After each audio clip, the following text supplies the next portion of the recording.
All right, it's Good Monday, and usually on Fridays at 1:30, it's Bill Goodykoontz, Goody at the Movies. But with the Oscars last night, the ratings were unbelievable. Over 100 million that watched it. And we said, well, let's have Goody on today. He joins us for a couple of minutes. You seemed rather grumpy last night with Seth MacFarlane hosting. Were you pleased with the job that he did?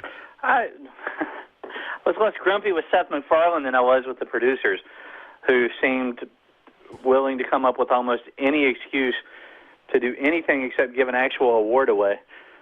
I think I know that it's the 10th anniversary of Chicago, but do we really need like everybody? How much there? Chicago could we stomach? I mean, exactly. I'm sure it's a coincidence that the guys who produced the movie Chicago were also the producers of the Oscars last night. I'm sure that's just a coincidence. I mean, MacFarlane was okay. My problem with MacFarlane is not. I mean, I've told you before. I don't like Family Guy. I don't like American Dad. I love. It's not crude humor I don't like. I love crude. I love South Park. I love The Simpsons. I think it's the best show ever made. But I think the problem with MacFarlane was he was too traditional. I mean, he veered off a couple of times with the boob song or whatever. But I just didn't think he found his footing. He couldn't decide what to be. He didn't want to go too far, but that just kind of left him kind of hanging. And he was just killed by the pacing of the show. I mean, it was just like... Okay, let's get over the boob song. So there's this long bit with William Shatner, okay? And William Shatner looks like that they just dug him up. Okay, and here's a snippet of it, and then we'll bring you back. Tell me what it is that I do wrong.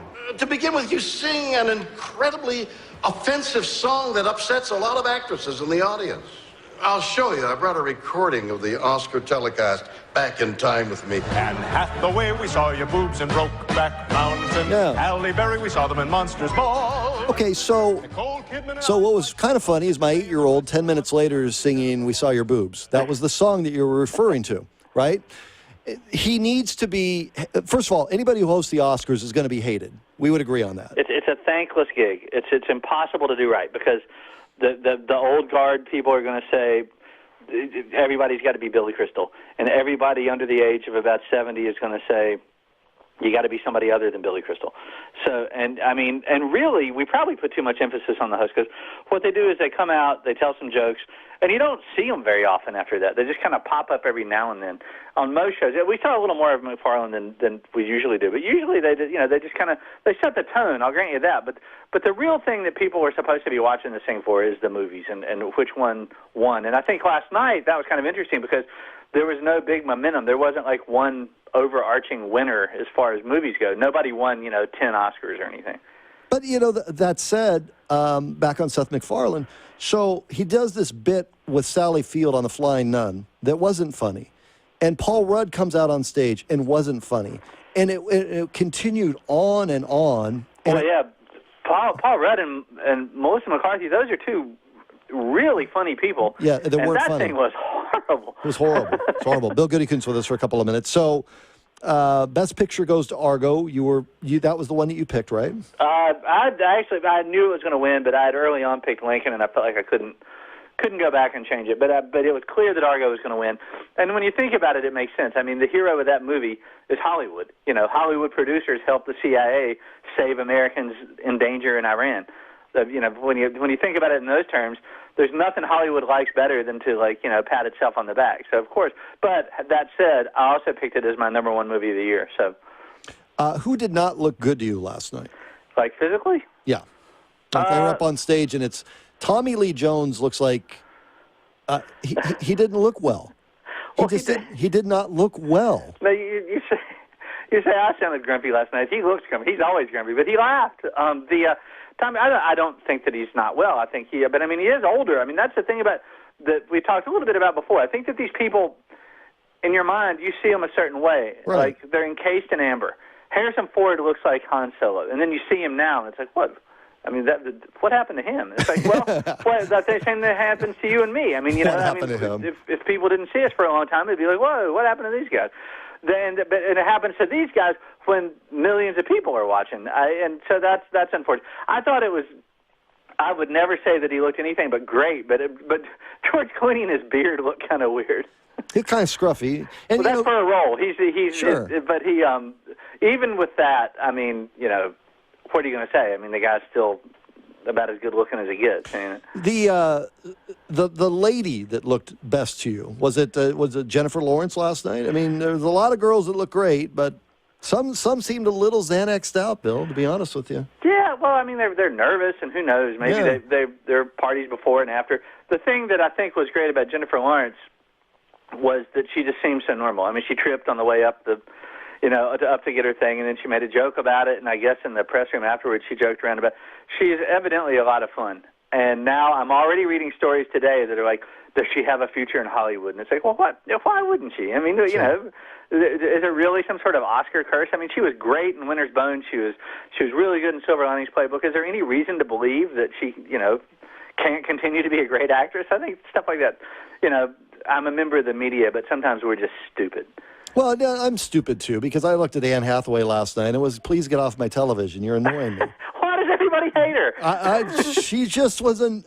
Oh, and who's the girl that's 2 feet tall that hosted the pre-Oscar show? Oh, Kristen Chenoweth. You know what's interesting? Awful. Just awful. You know what's interesting about it? She was terrible. She's a really talented person, and she was terrible at that. The thing about her that you would never guess, and I saw somebody say that she has a voice like an angel, by which they mean like if like a hamster died and went to heaven or something. She's got a great singing voice, and you'd never know it by listening to her talk. And she's funny, and she's she wasn't any of that last night. You talk about somebody. Part of the Oscars is you sort of celebrate people who are right for the role. I mean, like Daniel Day-Lewis obviously was right for Lincoln. She was wrong for that role. Well, she did a bit with Jennifer Aniston. Of course, I was watching Jennifer Aniston the whole time. And she's in her red dress, and it's Jennifer Aniston. Can I say Jennifer Aniston enough? And so I'm in this group of people together last night, and it looked to me like those two didn't care much for one another, and there were some awkward moments there. Then I see Sandra Bullock, and then again it's Sandra Bullock. So there's still those stunning ones, and then there's Anne Hathaway. Like, come on, I just don't get it.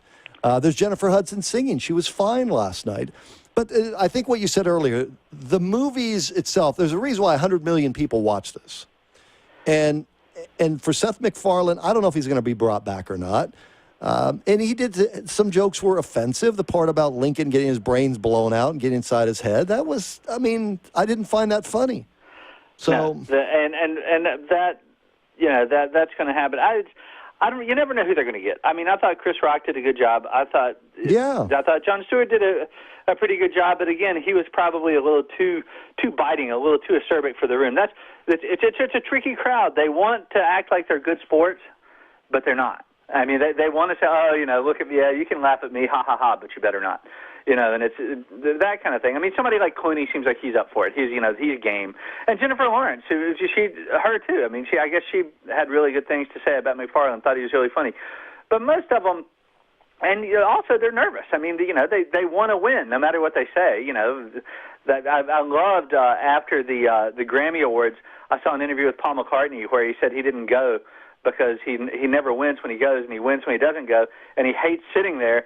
And he said you have to have the smile on your face, like, oh, that John Mayer, he's a good singer. And he said what you're really thinking is, I'm a lot better than he is. Yeah, sure. I get that. But I don't know. I just think there are things that they could do to that show to make it more entertaining as a show.